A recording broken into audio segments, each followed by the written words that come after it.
opening up the balloon using it. For this we need water, warm water, sugar, balloon, sugar, yeast.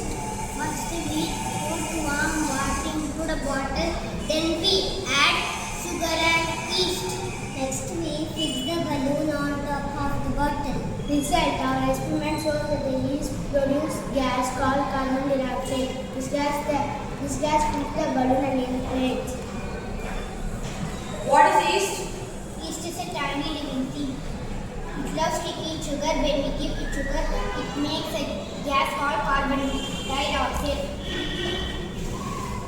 Use of yeast? Bread becomes soft and fluffy. Balloon drop in experiment.